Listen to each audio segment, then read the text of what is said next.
ప్రియమైన శ్రోతలారా, జీవిత పాఠాలు అనే పోడ్కాస్ట్కి మీ అందరినీ స్వాగతిస్తున్నాను. మిత్రమా, ఒక్క నిమిషం కళ్ళు మూసుకొని ఆలోచించండి. లోకమంతా మీ సక్సెస్ని చూసి చప్పట్లు కొడుతుంటే, కానీ ఆ సక్సెస్ వెనుక ఒక అబద్ధం ఉందని, ఒక మోసం ఉందని మీకు మాత్రమే తెలుసు. అప్పుడు ఆ చప్పట్లు మీకు సంతోషాన్ని ఇస్తాయా, లేక గుండెల్లో ఒక రకమైన భయాన్ని మిగులుస్తాయా? ఈ రోజుల్లో మనం రిజల్ట్స్ కోసం ఎంత దూరమైనా వెళ్తున్నాం. మార్కుల కోసం, డబ్బు కోసం, పదవి కోసం మన విలువల్ని తాకట్టు పెడుతున్నాం. కానీ గుర్తుంచుకోండి, లోకం నీ రిజల్ట్ని చూస్తుంది, కానీ దేవుడు నీ హృదయాన్ని చూస్తాడు. ఈరోజు మనం రాజేష్ అనే ఒక సామాన్య యువకుడి కథ ద్వారా నిజాయితీ ఇచ్చే అసలైన విజయం గురించి మాట్లాడుకుందాం. చాలా కాలం క్రితం ఒక వృద్ధ రాజు ఉండేవాడు. ఆయనకు వారసులు లేరు. తన తరువాత ఈ రాజ్యాన్ని నీతిగా పాలించే వ్యక్తి కోసం ఆయన ఒక వింత పోటీ పెట్టాలనుకున్నాడు.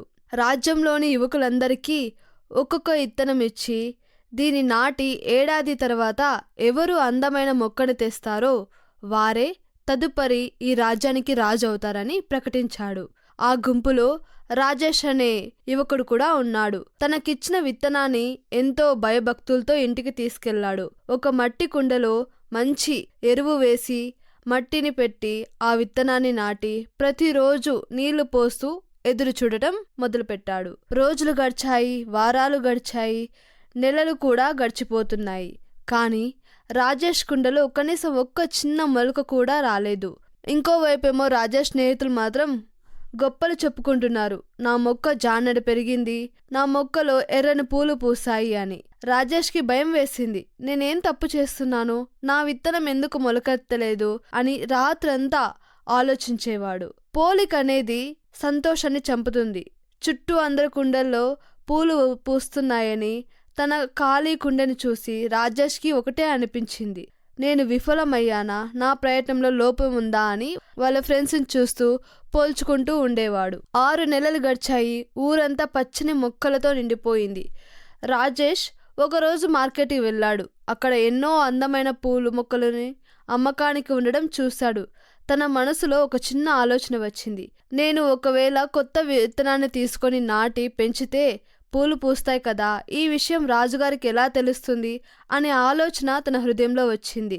ఒక విత్తనాన్ని తీసుకొని అతని ఇంటికి వచ్చాడు. కానీ తన పాత ఖాళీ కుండ వైపు చూశాడు. అరే, నేను తప్పు చేస్తున్నానేమనే ఒక చిన్న భయము తనలో అనిపించింది. అబద్ధంతో సింహాసనాన్ని దక్కించుకోవచ్చు, కానీ దానిపై కూర్చున్నప్పుడు గుండెల్లో ఉండే ప్రశాంతతను దక్కించుకోలేము. నిజాయితీతో కూడిన ఓటమి మోసంతో కూడిన విజయం కంటే గొప్పది అని రాజేష్ ఆ కొత్త విత్తనాన్ని పక్కన పడేశాడు. నా విత్తనం మొలకెత్తకపోయినా పర్వాలేదు, నేను రాజును కాకపోయినా పర్వాలేదు, కానీ నేను రాజుకు అబద్ధం మాత్రం చెప్పను అని నిర్ణయించుకున్నాడు. ఏడాది పూర్తయింది. రాజభవనం రంగురంగుల పూల మొక్కలతో నిండిపోయింది. యువకులందరూ తమ మొక్కల్ని గర్వంగా ప్రదర్శిస్తున్నారు. రాజేష్ మాత్రం భయపడుతూ, దిగులు పడుతూ తల దించుకొని తన ఖాళీ కుండతో అందరికంటే వెనుకల నిలబడ్డాడు. రాజుగారు ఒక్కొక్కరి మొక్కను చూస్తూ వస్తున్నారు. అందర్నీ మెచ్చుకుంటూ ఉన్నారు. కానీ రాజేష్ దగ్గరికి రాగానే ఆగిపోయారు. నీ కుండ ఖాళీగా ఉందేంటి రాజేష్ అని అడిగారు.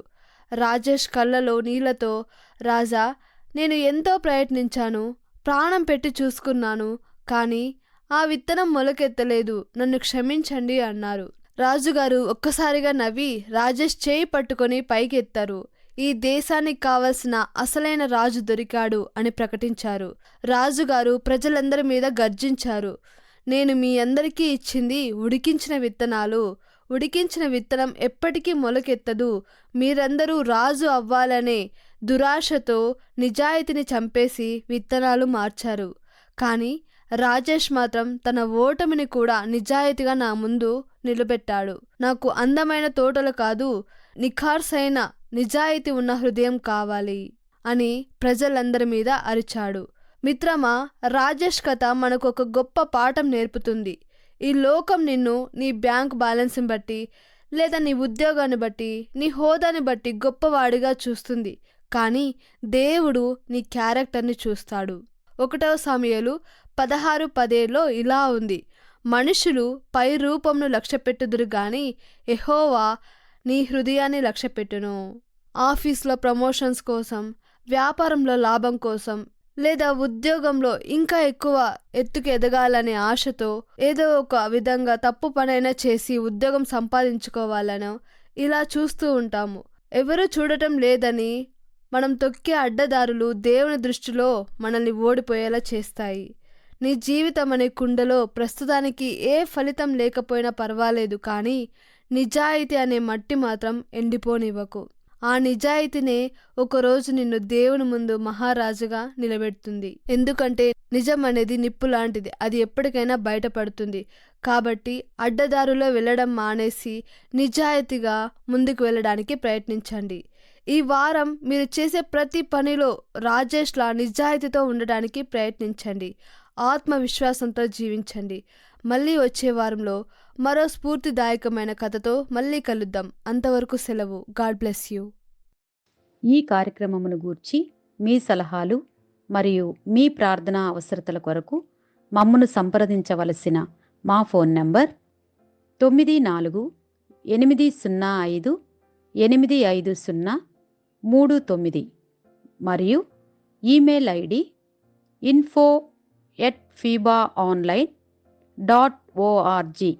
మా ఫోన్ నంబర్ మరొకసారి 9480585039. Email ID info@fibaonline.org.